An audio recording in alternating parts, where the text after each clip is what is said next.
Eto na, nagsalita na po si Kitty Duterte at may panawagan sa mga taga-suporta ni dating Pangulong Duterte. Ito, panoorin po natin. Karoon lang magod ko kauli mo, karoon lang ko nakapakita sa inyo, pero salamat yun ka.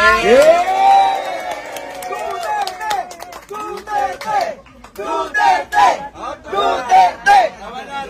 Kita mo undang hadin yuta mo. Dili na undang sa makauli siya. Yun sa mga kababayan ko, yun nga patuloy lang yung pagdasal natin. Huwag natin kalimutan kumain at matulog. Magpahinga tayo, tapos wag na natin silang patulan, doon na tayo babawi sa eleksyon. Ito yung magandang sinabi niya dito. Doon na tayo babawi sa eleksyon.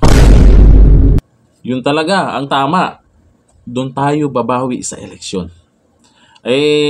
Nakita ko po ngayon, ito dagdag problema ito sa mga anti-Duterte. Bakit?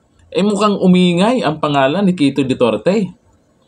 Mukhang lalong ma-stress ang mga anti-Duterte dito. Nadadagdagan na naman ng isang Duterte na nagsasalita na po tungkol sa politika. Ito na naman ang susunod nilang sisiraan. Malamang, sigurado yan. May mga lalabas na naman na mga paninira dito kay Kitty Duterte. Naku, di na tayo magugulat na pagdating ng panahon, pag tumakbong mayor yan, congressman o senador at kung anuman ang tatakbuhan po ni Kitty Duterte, di na tayo magugulat na mananalo yan.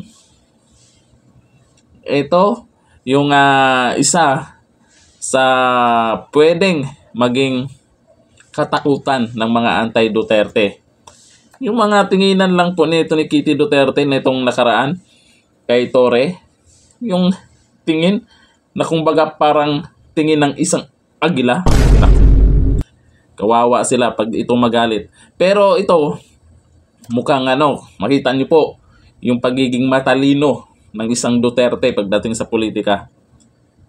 Dito po tayo tututok sa eleksyon. Sa mga gustong bumawi dyan, sa mga gustong sa mga gigil dyan, sa mga sa tingin nila ay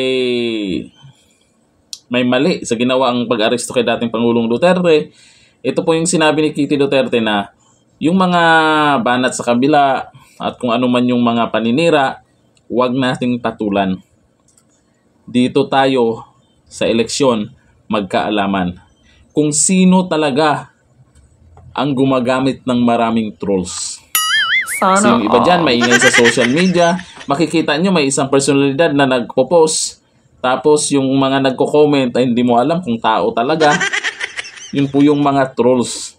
Siyempre yung mga trolls na yan ay hindi po yan makakaboto pagdating sa eleksyon. Yung mga totoong tao na nakasuporta kay dating Pangulong Duterte, yan talaga ay organic. Pagdating nga sa rally, pansinin nyo, hindi kailangang may paayuda. Pero sa kanila, ayuda muna para pumunta sa rally nila.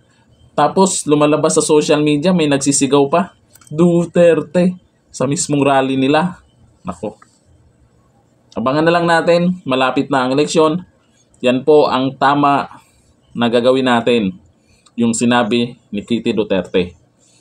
Eleksyon. Babawi tayo sa eleksyon. Hanggang dito na, thank you. Bye-bye.